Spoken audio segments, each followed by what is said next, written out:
तेरी वाणी जीवन की रोटी, नैनों की ज्योति अंधेरा मिटाती।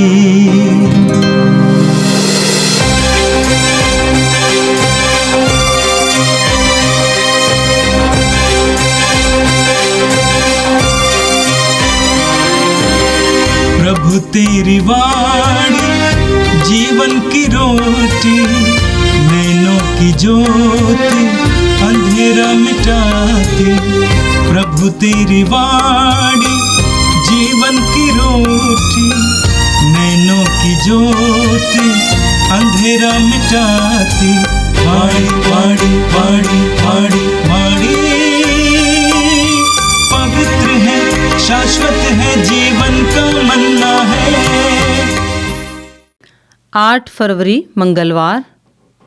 पहला पाठ राजाओं का पहला ग्रंथ, अध्याय 8, पद संख्याएं 22 से 23, 27 से 30 तक। सुलेमान इस्राएल के समस्त समुदाय के सम्मुख ईश्वर की वेदी के सामने खड़ा हो गया और आकाश की ओर हाथ उठाकर बोला, प्रभु इस्राएल के ईश्वर, ना तो ऊपर स्वर्ग में और न नीचे पृथ्वी पर तेरे सदृश कोई ईश्वर है। तू विधान बनाए रखता और अपने सेवकों पर दया दृष्टि करता है, जो निष्कपट हृदय से तेरे मार्ग पर चलते हैं। क्या यह संभव है कि ईश्वर सचमुच पृथ्वी पर मनुष्यों के साथ निवास करे? आकाश और समस्त ब्रह्मांड में भी तू नहीं समा सकता, तो इस मंदिर की क्या, जिसे मैंने तेरे लिए बनवाया है। हे प्रभु मेरे ईश्वर, अपने सेवक की प्रार्थना तथा अनुनय पर ध्यान दे। आज अपने सेवक की पुकार तथा विनती सुनने की कृपा कर। तेरी कृपा दृष्टि रात दिन इस मंदिर पर बनी रहे, इस स्थान पर जिसके विषय में तूने कहा है, मेरा नाम यहाँ विद्यमान रहेगा। तेरा सेवक यहाँ जो प्रार्थना करेगा उसे सुनने की कृपा कर। जब इस स्थान पर तेरा सेवक और इस्राएल की समस्त प्रजा प्रार्थना करेगी, तो उनका निवेदन स्वीकार करने की कृपा कर। तू अपने स्वर्गीय निवास स्थान से उसकी प्रार्थना सुन और उन्हें क्षमा प्रदान कर। यह प्रभु की वाणी है। संत मार्कुस के अनुसार प्रभु यीशु का पवित्र सुसमाचार, अध्याय 7, पद संख्याएं 1 से 13 तक। फरीसी और यरूशलेम से आए हुए कई शास्त्री यीशु के पास इकट्ठे हो गए। वे यह देख रहे थे कि उनके शिष्य अशुद्ध यानी बिना धोए हाथों से रोटी खा रहे हैं। पुरखों की परंपरा के अनुसार फरीसी और सभी यहूदी बिना हाथ धोए भोजन नहीं करते। बाजार से लौटकर वे अपने ऊपर पानी छिड़के बिना भोजन नहीं करते और अन्य बहुत से परंपरागत रिवाजों का पालन करते हैं, जैसे प्यालों, सुराहियों और कांसे के बर्तनों का शुद्धिकरण। इसलिए फरीसियों और शास्त्रियों ने यीशु से पूछा, आपके शिष्य पुरखों की परंपरा के अनुसार क्यों नहीं चलते? वे क्यों अशुद्ध हाथों से रोटी खाते हैं? यीशु ने उत्तर दिया, इसायास ने तुम ढोंगियों के विषय में ठीक ही भविष्यवाणी की है, जैसा कि लिखा है, ये लोग मुख से मेरा आदर करते हैं, परंतु इनका हृदय मुझसे दूर है। वे व्यर्थ ही मेरी पूजा करते हैं और ये जो शिक्षा देते हैं वे हैं मनुष्यों के बनाए हुए नियम मात्र। तुम लोग मनुष्यों की चलाई हुई परंपरा बनाए रखने के लिए ईश्वर की आज्ञा टालते हो। यीशु ने उनसे कहा, तुम लोग अपनी ही परंपरा का पालन करने के लिए ईश्वर की आज्ञा रद्द करते हो, क्योंकि मूसा ने कहा, अपने पिता और अपनी माता का आदर करो, और जो अपने पिता या अपनी माता को शाप दे उसे प्राण दंड दिया जाए। परंतु तुम लोग ये मानते हो कि यदि कोई अपने पिता या अपनी माता से कहे, आपको मुझसे जो लाभ हो सकता था वो कुर्बान अर्थात ईश्वर को अर्पित है, तो उस समय से वो अपने पिता या अपनी माता के लिए कुछ नहीं कर सकता है। इस तरह तुम लोग अपनी परंपरा के नाम पर जिसे तुम बनाए रखते हो, ईश्वर का वचन रद्द करते हो और इस प्रकार के और भी बहुत से काम करते रहते हो।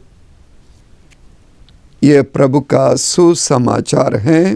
क्रिस्त प्रभु की जय। रोज की रोटी कार्यक्रम के मेरे प्रिय दर्शकों श्रोताओं, आज के पहले पाठ में जो राजाओं के पहले ग्रंथ से लिया हुआ है, हमने सुना कि सुलेमान ने प्रभु के लिए एक भव्य मंदिर बनाया और उसके बाद वो सुलेमान प्रभु से प्रार्थना करता है। ये प्रार्थना से ज़्यादा एक तरह का उपदेश है, प्रवचन है।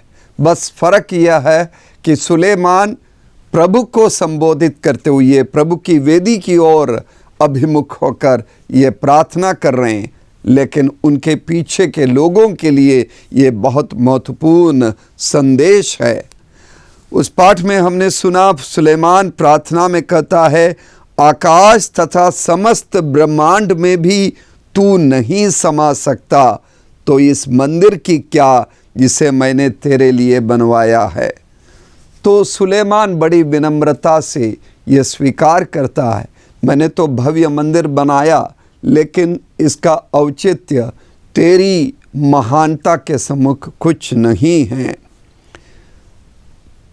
सुलेमान प्रार्थना में प्रभु से कहता है कि बहुत सारे लोग इस मंदिर में प्रार्थना के लिए आएंगे, बहुत सारे लोग अपने पापों के बोझ को लेके आएंगे और बहुत सारे लोग अपनी दिक्कतों को, अपनी मुसीबतों को बताते हुए आएंगे। तो इन सब की सुन, इन सब को क्षमा कर। तो वास्तव में ईश्वर का मंदिर ऐसी जगह होनी चाहिए कि बहुत से लोग उनके लिए वो शरण स्थल बनना चाहिए, वो आश्रय बनना चाहिए। लोग ईश्वर के सम्मुख अपने दिल खोलकर अपनी बातें कहे और ईश्वर की क्षमा का अनुभव करे। मेरे प्रिय भाइयों बहनों, कुरिन्थियों के नाम पौलुस के पत्र के 3 अध्याय के 16वें पद पर पौलुस हमसे कहते हैं कि हम सभी ईश्वर के द्वारा सृष्ट किए गए मंदिर हैं। पौलुस कहते हैं, क्या आप ये नहीं जानते कि आप ईश्वर के मंदिर हैं और ईश्वर का आत्मा आप में निवास करता है। यदि कोई ईश्वर का मंदिर नष्ट करेगा तो ईश्वर उसे नष्ट करेगा, क्योंकि ईश्वर का मंदिर पवित्र है और वो मंदिर आप लोग हैं। उसी पत्र के 6वें अध्याय के 19वें पद पर पौलुस वही सवाल फिर उठाते हैं, क्या आप लोग ये नहीं जानते कि आपका शरीर पवित्र आत्मा का मंदिर है, वो आप में निवास करता है और आपको ईश्वर से प्राप्त हुआ है। तो हमारा शरीर ईश्वर का मंदिर है। जिस तरीके से सुलेमान ईश्वर के मंदिर में खड़े होकर प्रार्थना करता है ईश्वर से कि जो कोई इसमें आवे उनकी तू प्रार्थना सुन, उन्हें क्षमा कर, इस तर्ज पर हमें भी अपने शरीर रूपी मंदिर की पवित्रता को समझते हुए हमसे जो भी संपर्क में रहें, जो भी हमारे अगल बगल में हैं, हमारे संबंध में हैं, उन सब की बात हम सुने, उन सब के निवेदन सुने, उन सब को क्षमा दे और उनके दुख तकलीफ़ों को दूर करने का हम प्रयास करें। तब हम वास्तव में पवित्र आत्मा के निवास स्थान बन जाएंगे, हम ईश्वर के यथार्थ मंदिर बन जाएं।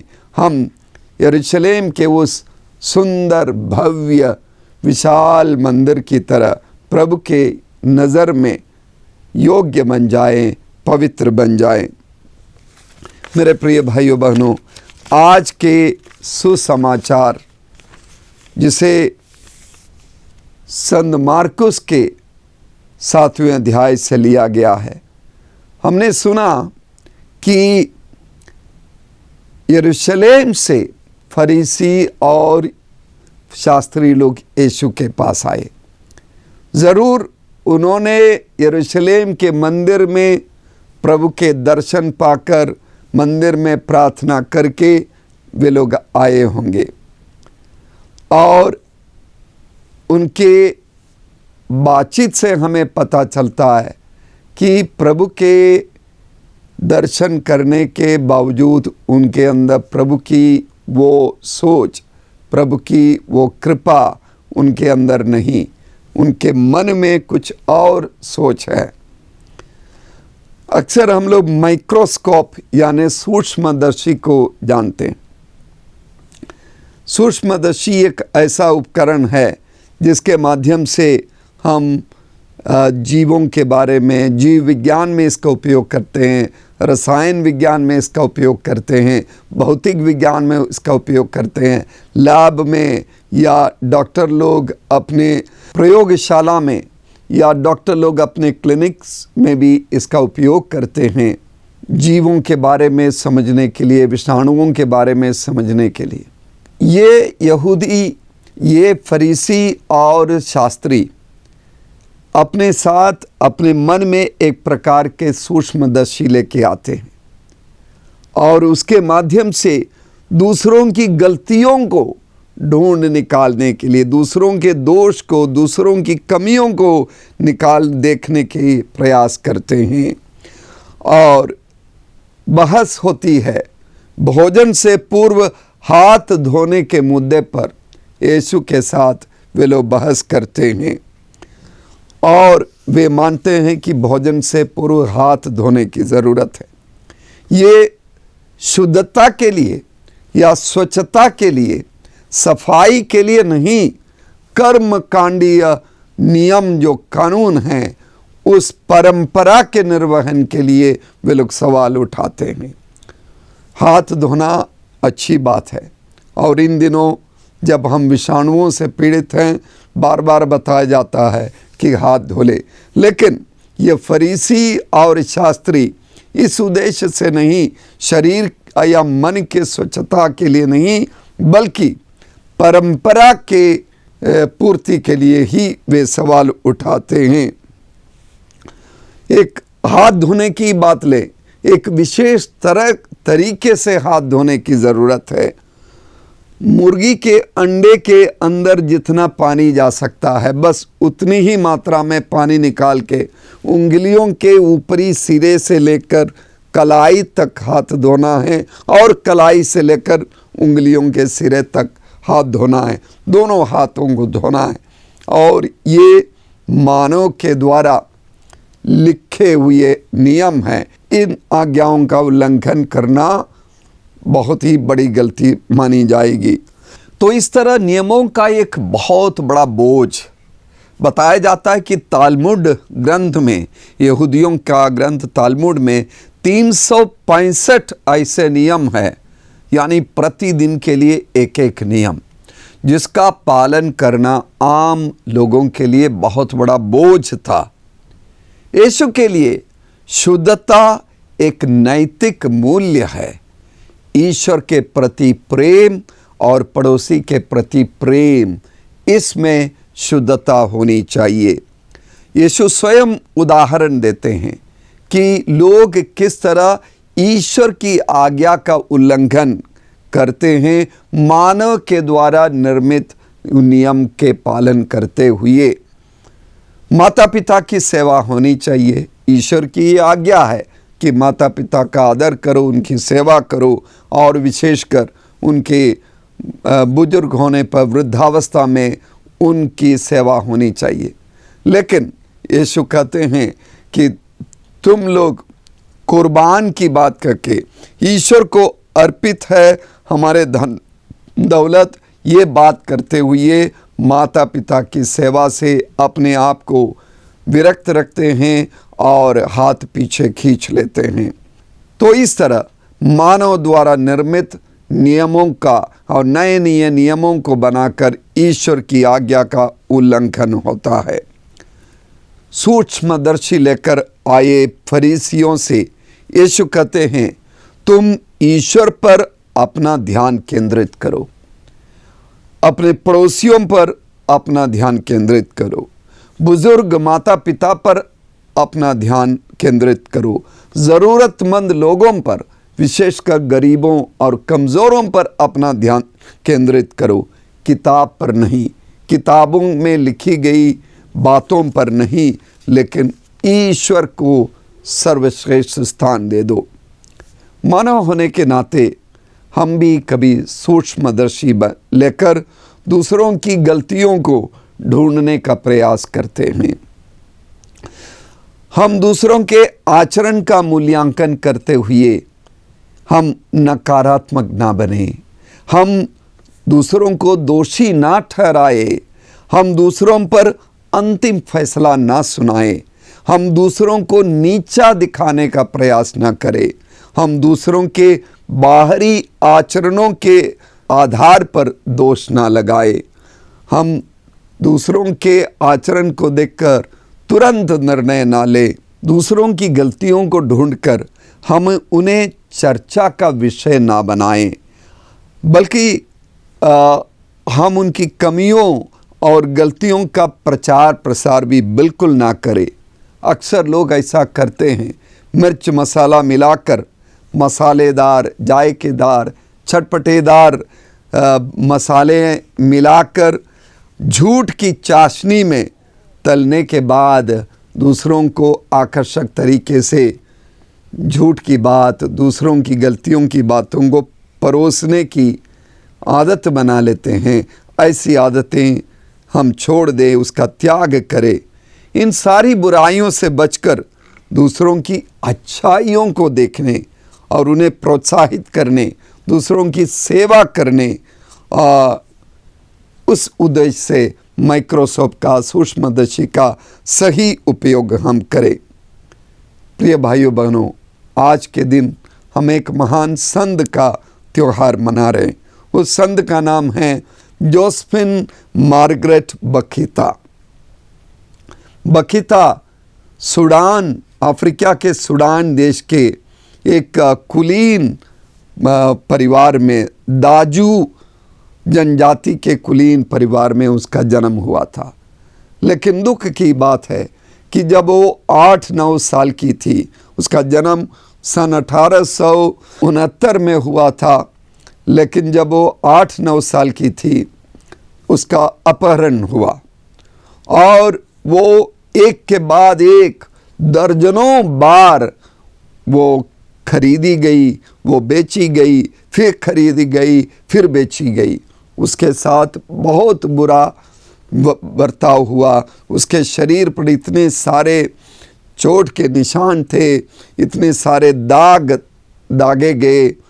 बहुत वर्षों बाद ईश्वर की कृपा से इटली के एक फौजी अधिकारी के हाथों वो दी गई और वे बहुत अच्छे थे। उन्होंने इनके साथ दुर्व्यवहार नहीं किया और उनके संपर्क में आने के बाद किसी दूसरे इटालियन परिवार को वो दी गई। और जब उन लोगों को सूडान वापस जाना था कुछ काम से, तब एक कनोसियन सिस्टर्स के कॉन्वेंट में बखिता रखी गई और वहाँ पर सिस्टर लोगों के संपर्क में आकर उसने विश्वास को जाना, यीशु को जाना, बपतिस्मा स्वीकार किया और उनके जीवन में बहुत सारे परिवर्तन आ गए। बखिता अपने दुख, उसके साथ हुए अत्याचार और दुराचारों पर ध्यान केंद्रित नहीं किया, वो ईश्वर की कृपा पर ध्यान केंद्रित किया। वो बार बार कहती है कि मेरा अपहरण हुआ, इसके लिए मैं ईश्वर को धन्यवाद देती हूँ, क्योंकि इसी के माध्यम से मैंने यीशु को जाना, मैंने मुक्ति पाई। और प्रार्थना और सेवा का जीवन 45 साल धर्मसंगी जीवन बिताते हुए एक दूसरे को ईश्वर के बारे में साक्ष्य देते हुए सन 1947 में बखिता का निधन होता है और सन 2000 में संत पापा योहन पौलुस द्वितीय ने उन्हें संत घोषित किया और आज जोसेफिन मार्गरेट बखिता संत होकर हम सबके लिए प्रार्थना करती है और हमें चुनौती देते हैं कि हम अपने जीवन के गमों को नहीं, दुखों को नहीं, बल्कि ईश्वर की कृपा पर ध्यान केंद्रित करें और हमें मिली अच्छाइयों, दूसरों को मिली अच्छाइयों पर ध्यान केंद्रित करके हम ईश्वर की महिमा के लिए कार्य करें। आइए हम प्रार्थना करें। हे सर्वशक्तिमान ईश्वर, हम तुझे धन्यवाद देते हैं अपने जीवन के लिए, जीवन की सारी अच्छाइयों के लिए। हमारे चारों तरफ तेरी अच्छाई, तेरी महानता का हम दर्शन करते हैं। प्रभु हमें कृपा दे कि हम जीवन की सारी अच्छाइयों पर मन केंद्रित करके तेरी महिमा के लिए कार्य कर सके और दूसरों की भलाई के लिए कार्य कर सके। परोपकार के द्वारा, प्रेम के द्वारा, प्रार्थना के द्वारा तेरे लिए और एक दूसरे के लिए जीवन कुर्बान कर सके। ये प्रार्थना करते हैं क्रिस्त हमारे प्रभु के द्वारा, आमीन। प्रभु तेरी वाणी जीवन की रोटी, नैनों की ज्योति अंधेरा मिटाती। वाणी वाणी वाणी वाणी वाणी पवित्र है, शाश्वत है जीवन का